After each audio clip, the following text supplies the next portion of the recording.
Okay, we're back here at Entegra. This is the second time now, well, in the last 2 or 3 weeks. And we left our vehicle here. If you look at our last video, we left our vehicle here for a PDI, post-delivery inspection, with a handful of jobs, minor things, light bulbs needed, a few bulbs had gone on the rear, and that was it really, just a few jobs. Well, sadly, when we picked it up, it came back from Entegra, apart from being filthy inside and out, it came back with more issues, major issues, than it went in with. For instance, if you come inside, I'll show you a few of the items.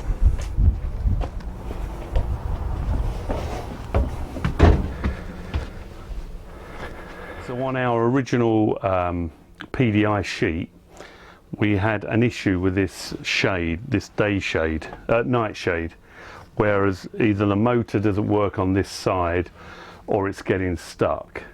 Now on the actual sheet it says that they've replaced it and tested. So let's just have a look. So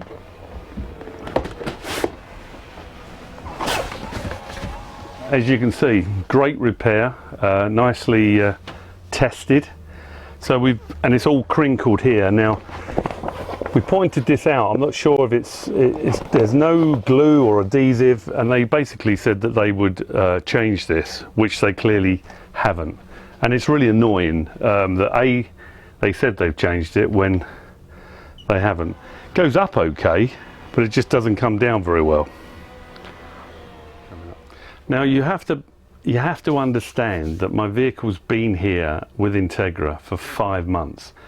But the day we arrived back, the very evening that I arrived here at Entegra in the hotel opposite, after travelling for 2 days, I received an email to say that they need to replace this fridge. Now, I'm not going to go into why they had to replace it on this video, but needless to say, they had to change the fridge. So we've now got a brand new fridge. Question 1, why did they only change the fridge, or tell me they had to change the fridge the day I arrived? Secondly, they did change the fridge the next day. So there was no waiting, absolutely great. They changed it the next day. But if we go to the front now, as a result of changing the fridge, they have to take out this driver's side window. This shade doesn't work, it just buzzes, and as you can see, it's stuck. In fact, it was stuck a bit further down. I've managed to manually roll it up, which I can't do it anymore.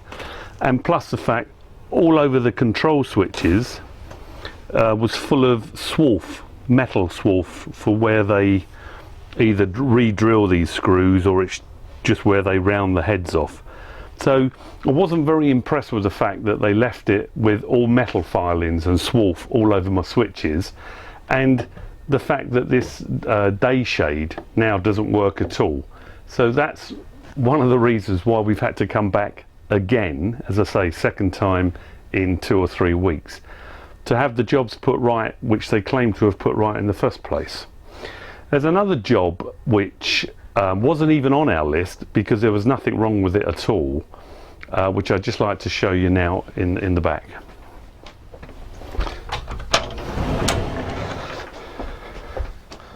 So when we arrive back, obviously the first thing you want to do is have a shower. So I get in the shower, water starts, not much pressure, but the water starts red hot. Absolutely no cold at all. Couldn't, on cold, the way this mixer tap works, it starts off cold, cold, warm, hot, and then you bring it back to the temperature you want. Well, basically the cold feed wasn't working at all. Now we thought they may have, I know they'd done some, they had done some work on the aqua hot, so maybe they've forgotten to turn the cold feed back on. It took us a whole weekend to work this out. And basically behind this plate there are 2 nuts with a screw in each side, and one is the hot tube and one is the cold tube feeding this shower. Well, I'm a fairly large guy, and it took me all my strength to undo the cold screw a quarter of a turn to get cold water through. Now, it's a mystery because that doesn't do itself up. I mean, it's so hard. You can't get to the lock nut because of the way they've tiled it. But it was virtually impossible to get even a screwdriver on it. So someone has turned that, someone has closed that. There is no way that that can close itself. So a quarter of a turn, we got cold water again, and now the shower works as it should. Now, when we delivered the RV here, this shower was 100% perfect. 100% perfect, as was the fridge. So you make of that what you like. Something else I want to show you here while we're in the bathroom. This drawer, as you can see, the paint's flaking off the top. The report says that this has been removed, sanded and repainted, which, to be fair, it had. We used the sink once, a little bit of water on there, which I wiped off with a bit of kitchen paper, and all the paint's come off. And what's interesting, if you look at the Entegra brochure, one thing that Entegra probably say more than any other phrase in this brochure, if you go through it, is the phrase attention to detail. Well, there is no attention to detail. There really isn't, because if there was attention to detail, as they keep banging on about in the brochure, half of these jobs would be done once and finished. I understand things break, but these are jobs that have been done twice, 3, sometimes 4 times. They have to do the same job to get it right. So things have changed here at Entegra. Not sure if it's for the best, not sure if it's for the worse. It's too early to say, but the feeling that I'm getting from everybody I'm speaking to here is it's not as it was, and read into that what you like. Now, this is another item which I thought was worth mentioning. This sewer hose, this black sheathing, should be attached in there somewhere. Can't really see in there. The whole idea is that it stops you pulling the hose out too much, thereby stretching it, overstretching it, and thereby causing it to leak. Now you can see that it clearly isn't attached, and yet when it went into Entegra, it was attached, and it's been checked by Entegra and marked as checked and tested. So actually removing the sewer hose is really quite straightforward. You just put your arm in as far as it'll go and twist it and it'll come out. Now what's interesting is this outer sheathing is meant to be fixed to this to limit how far you can pull the sewer hose. Well, there are no loose clips anywhere on the hose, and there is nowhere they have anchored this. So that's a really shoddy job. So I'm going to get this up to here, and I've got metal clips and also some large zip ties that I'm going to secure this with, preferably over this ridge to I mean, if I can, I'll get it over these 2 clips, but I don't know how far over it will go. So that's the job for today. Redoing a job that Entegra only 2 weeks ago apparently did and signed off on. So what else haven't they done? I mean, really the whole list is a bit of a mockery, because it says, you know, tested, okay. Well, that's tested and okay, but they're not the one who gets covered in shit, are they? So I've managed to get this outer protection cover up onto the solid rubber piece, and it's on about 2 inches. It can't go on anymore because of these what I would call Jubilee clips, but I think you call them hose clips. And I'm going to secure it with both rubber and steel strapping, probably 3, because it's a fairly important item, because it stops you overstretching the hose, as I said before. I just tried one of those metal clips. I've never used one before. I'm not really sure what you're supposed to do with them, but that was fairly useless. So I managed to find a pipe clamp. So I'm putting that on to get a really good tight fit. Now obviously can't go too tight because you're actually clamping onto plastic. So what I'm actually going to do in a minute is lip that over. But I'm going to do one pipe clip and then maybe one zip tie. And I'm purposely using a small wrench, socket wrench, so I can feel how tight it's getting. If you use a big wrench, you'll over tighten it and you'll either break the plastic or break the clip. Right, I don't think that should go anymore. Important thing to do with these clips actually, which as you can see Entegra haven't, is to put tape around them, because if you imagine you're at arm's length, you could quite easily cut yourself on that. So if you've got a large piece overhanging, you should tape them down to protect, you know, someone's hand undoing them or doing them up. So all I've got to do now is put a zip tie as just a added piece of security. In fact, I've just remembered I've got a bigger one of these, a much heavier duty one, so I'll use that instead of this small one. So hang on a sec. So this is a heavy duty zip tie. So we get that on, a little bit long.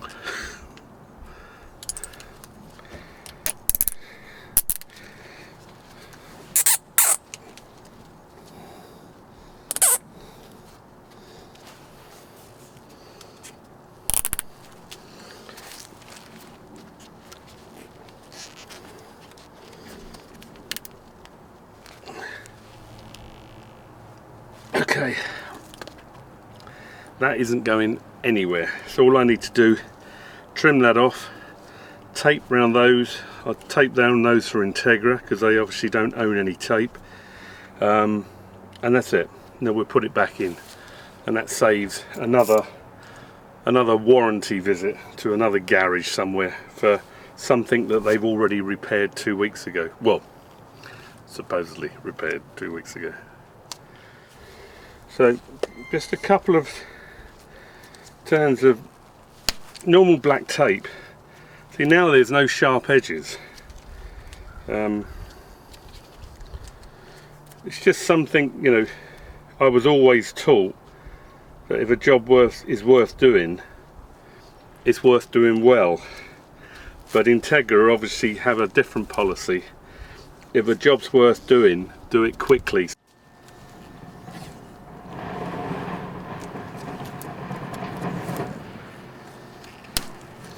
You see, now you're not going to cut your hands on that when you put that in. I will just put a little bit more PTFE tape here, just to make sure it doesn't leak. So at least we know this repair has now been done correctly.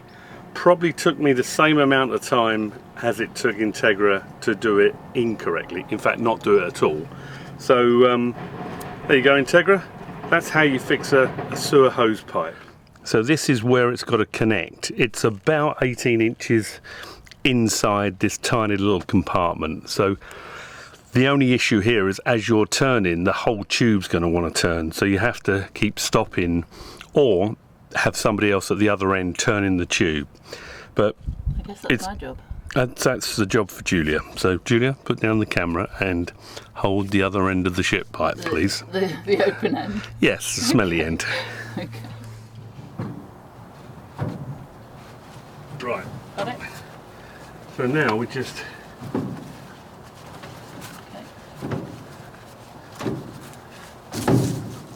Right, hang on.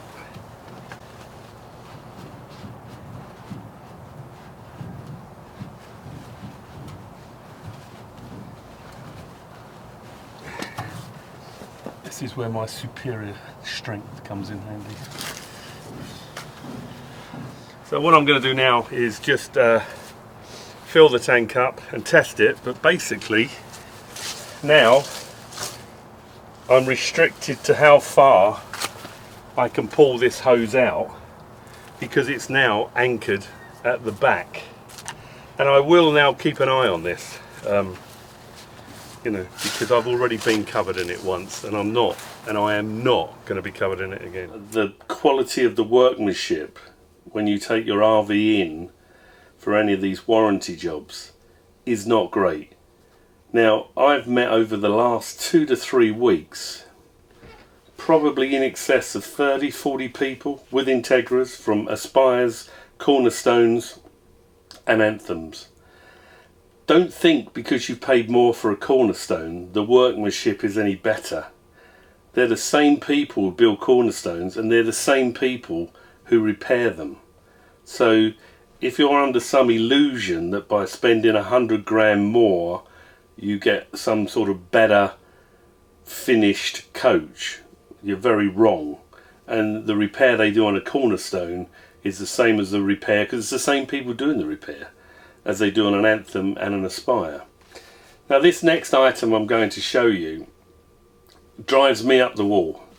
Julia's actually given up with it, refuses to take any notice of it, and actually I'll tell a lie, with one exception, all the time I've owned this coach and all the people I've met, there was one guy last week called Jeff, hi Jeff if you're watching, on the Spartan training course, who said his is perfect.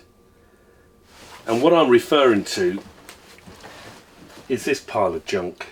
This, I don't even know what brand it is, it's unbranded, but they call it the infotainment system. It's primarily a GPS.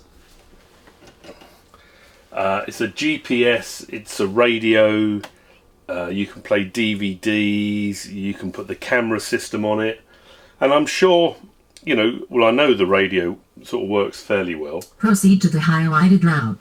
The problem it has, which has been from day one, is that this unit has got a speech impediment.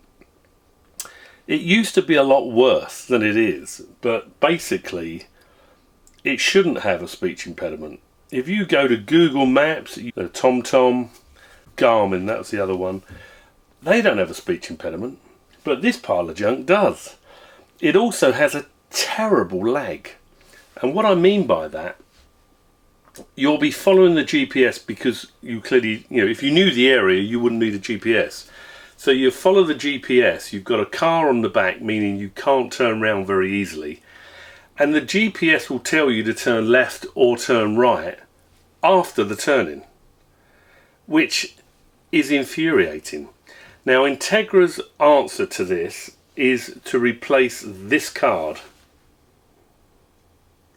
Have a look at this report and see clearly that Entegra have said the fault with the GPS is that the SIM card was out of date and it's been replaced with a brand new SIM card.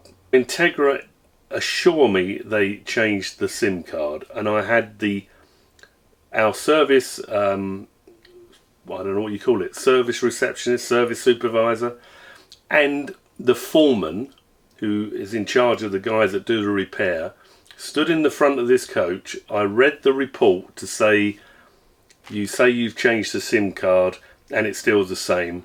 They took the SIM card out and they looked at the date and said that the SIM card was a year old. So anyway, Entegra changed this card for a brand spanking new 17th of October, I think it was dated, 2017. And guess what? Absolutely no difference whatsoever. So I thought I'd be smart. My new friend Jeff, who I met on the Spartan course, said that his is absolutely 100%, which 3 of us almost fell over and said, hey, that can't be. So he offered to update our card the same way that he updates his card direct from Rand McNally via a Windows computer, not a Mac computer. So Jeff kindly updated my card, and we left Spartan high hopes that our GPS would now finally be fixed. It's no different. So how many times do you have to be fobbed off? Is it you get to the point and you just say, I'll just buy another GPS and stick it on the side of the window? Because I know quite a few people do that. But should you have to do that? I'll give you a perfect example of, how rubbish this product is. 2 weeks ago, 2 of us left Entegra. 2 Entegra RVs left with the exact same system. We duplicated the settings. Mine and the other coach were identical. And we both put the exact identical address, which is Reynolds Road. I forget what number.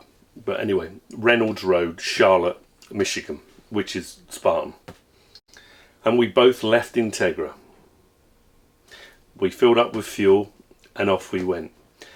Not 1 mile, 2 miles down the line, down the road, this GPS is telling me to turn left or right down, well, I won't say roads, they were lanes which were only wide enough or suitable for a horse and carriage. And we laughed, but if you rely on this and you drive down one of those lanes with a 45-foot vehicle with a 9-foot car on the back, you're going to get into some serious problems. And this issue happened all the way to Spartan, and when we got to the other end we compared notes, and what was hilarious is the fact the other guy said his GPS, when he got to Charlotte, just turned off. I mean, it's just a pile of junk, and Entegra, you need to do something about it. We've all spent in excess of $300,000. So really, you sort of expect things to work. And in Entegra, you really need to take note of what people are saying, because people will vote with their wallet. And when it comes to changing their RV, which is typically 2 to 3 years, they won't come back to Entegra. So you might all be great, very nice people, very friendly, but at the end of the day, if you're not given a good service, as in repairs, and you're fobbing customers off with second-rate equipment, which is probably of an end-of-line product, people will go elsewhere.